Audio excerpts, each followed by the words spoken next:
It's a huge Thursday night in the KHL, loaded with rivalries. Let's see what's happening. My name is Andreas Sachenko and you're watching Daily KHL Update.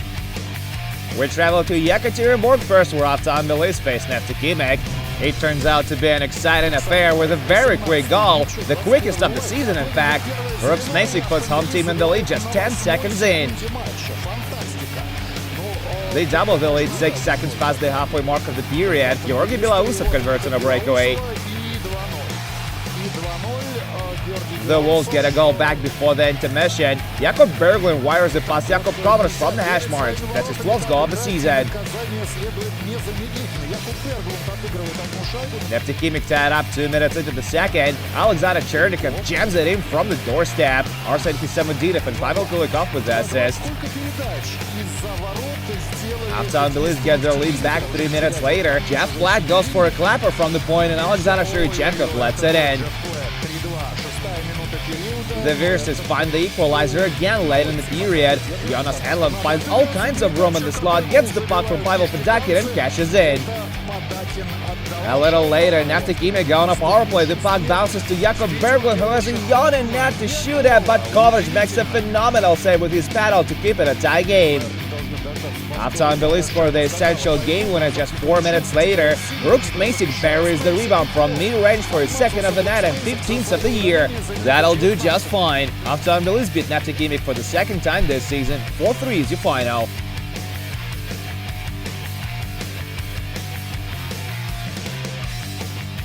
Where now in Chelyabinsk and Sport Tractor face off against Amor. The two are currently at the bottom of the Eastern Conference. Tigers open up the scoring late in the first. Ivan Fedorov fumbles the puck and Slava Ushenin has no mercy. 1-0 Amor. Fedorov makes up for his early mistake a few minutes later as he stops Daniil Faizulin on a breakaway. Second period now, Amor with a 4-on-3 power play, but it almost backfires on them. Alexander Sharov breaks loose but fails to get a positive gain on leakage. Tractor level it in the final minute of the period. Nick Balin fires it from on top of the circle and celebrates his 6th of the year. Homeside gets in the lead just 23 seconds into the third period. Lukas Sedlak pokes it in and it counts after video review. A few minutes later, Alexander Sharov staples Nikita Kamalov to the boards and the ref doesn't like it one bit. That's 5 in a game.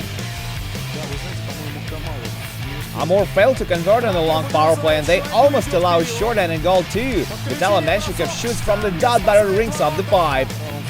The Tigers find the equalizer right after Tractor go back to playing full strength. Captain Mikhail Jordan skates to the slot and scores his 3rd of the year. It goes to the shootout and it's the visitors who prevail. Artem Zheliskov scores the winner in the second round and Amor get the extra point. 3-2 shootout is your final.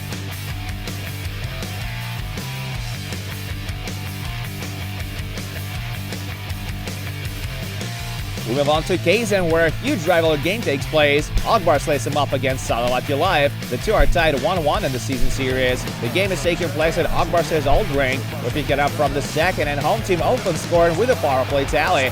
Justin Azevedo sets up Victor Tikhonov for his 3rd of the year.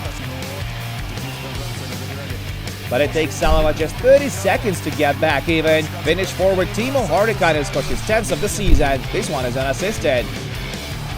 Late in the period now, Albert Yurulin passes to Justin Azevedo, who shoots from the circle and beats Yukon Metzela for his 8th of the year. Salavat do everything they can to tie it up again in the third period, and perhaps Nikita Soshnikov wastes the best chance as he can't beat Adam Radeborg from inside on this play. Swedish netminder finishes the night with 22 saves. Azevedo registers 2 points, and Akbars beat the rivals 2-1 in Kazan.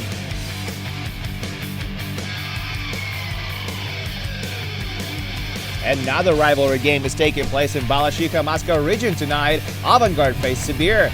The Virstas strike first. Given goal, Alexander Sharov feeds Mikhail Rockman in the slot and the Finnish forward scores his 9th of the year. Beauty. Avangard bring it back to square one 2 minutes later. Rob Klinkheimer beats Harry Saturday from the right circle.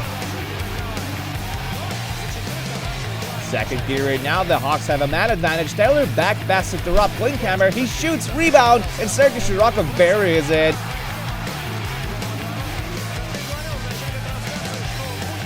Moving on to the third, Avangard chip it out of their zone. That creates a 2-0 no rush. Back to Kirill Semyonov, back-to-back, and he's robbed by Harry Sattery. That Sattery's heroics are in vain. Semyonov scores his 10th of the year on the empty net, and that's game. Avangard beats Sibir 3-1 on home ice.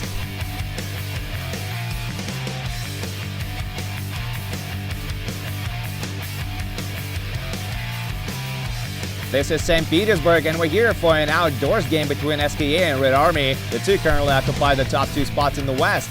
We'll pick it up late in the first. Mikhail Grigorenko makes a cross-ice pass. Lyndon Bate takes a snapshot and hits the bar. Second period now, Andrei Svedlakov breaks away and skates to the net all by his lonesome, but Magnus Hellberg shuts the door. Moving on to the third, Vladimir Tkachev passes it to Dinar Hatazul, and he finds Alexander Barabanov with the diagonal, and Barabanov makes one pass too many. Red Army finally breaks the deadlock midway through the period. Anton Slepyshev beats Sergei Kalinin in the slot, and Kalinin scores on his former team. That's all they're gonna need. Ilya Sorokin pulls 17 saves for his 5th shutout of the year, and Red Army take it 1-0 at Gazprom Arena.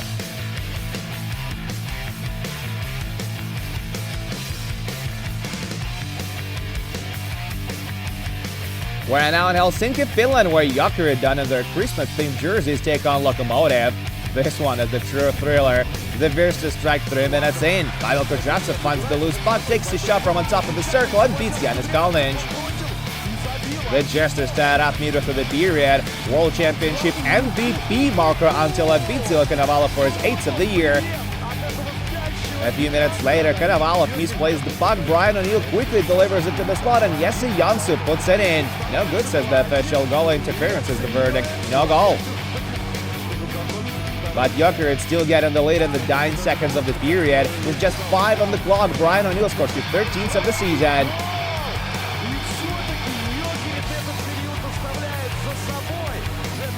Lokomotiv bring it back to even midway through the second frame with a power play goal. Igor Averin sets up Pavel Kudryavtsev for an easy one.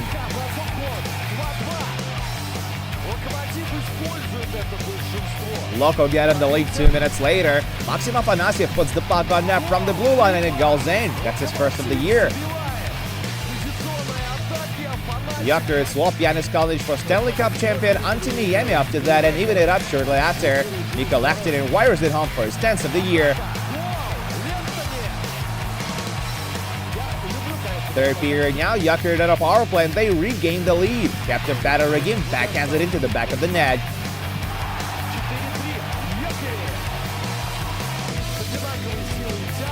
Seven minutes later, Magnus Bajarvis Svensson puts on a Kalinic to level it again. Amazing stick handling by the Swede and a better shot. Unreal. This one goes to the shootout as well, and Loko prevail. Denis Alexeyev nets the winner in the 8th round. Lokomotiv take it in exciting fashion. 5-4 is your final.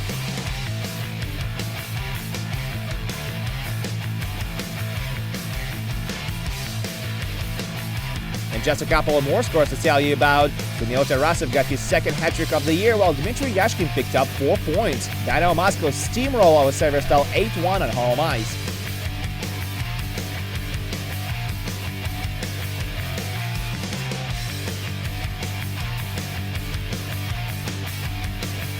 And finally, Vitas defeated Dynamo Riga 1-0 in Podolsk. Pekka Jormaka scored the only goal midway through the 3rd period.